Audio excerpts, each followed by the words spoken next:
agenda nibanga, ari ibanga ry'inshuti ye, ari ibanga ry'umukunzi we. Umuntu wese muri we agenda nibanga,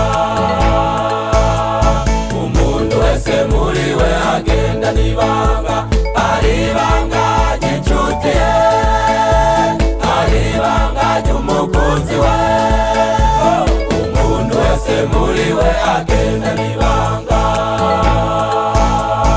ibanga wagiranye na Yesu, ibanga uramenye ntuzarimenere Satani, ibanga wagiranye na Yesu, ibanga uramenye ntuzarimenere Satani.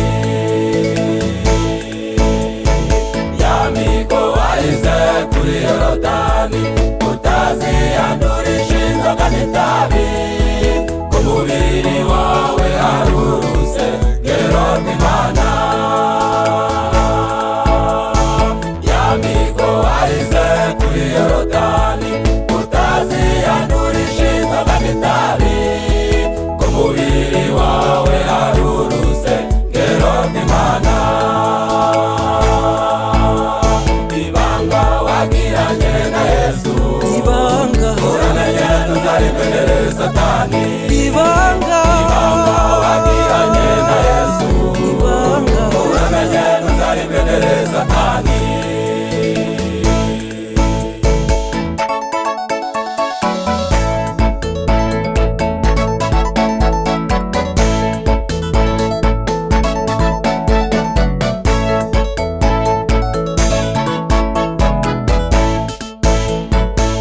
Ibuka Adamu na Eva bamaze kumenya ibanga bagiranye n'Imana yabo, ibyababayeho n'ukwambara ubusa. Nawe numara kumenya ibanga, ibizakurikiraho n'ukugukura amenyo.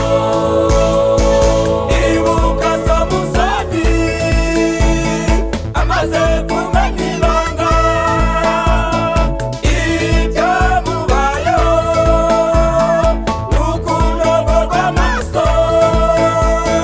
Nawe numara kumenya ibanga, ibizakurikiraho uzibona mu kaga. Genda nibanga mu mibereho yawe, genda nibanga mu kubaho kwawe, gusanza kwawe ntibizatuma ugimba uyirya ikimasa.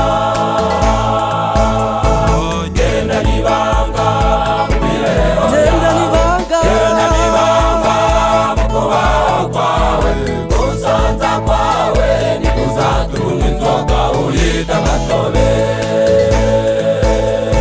Ibanga wagiranye na Yesu, ibanga uramenye ntuzarimenere Satani, ibanga wagiranye na Yesu, ibanga uramenye ntuzarimenere Satani.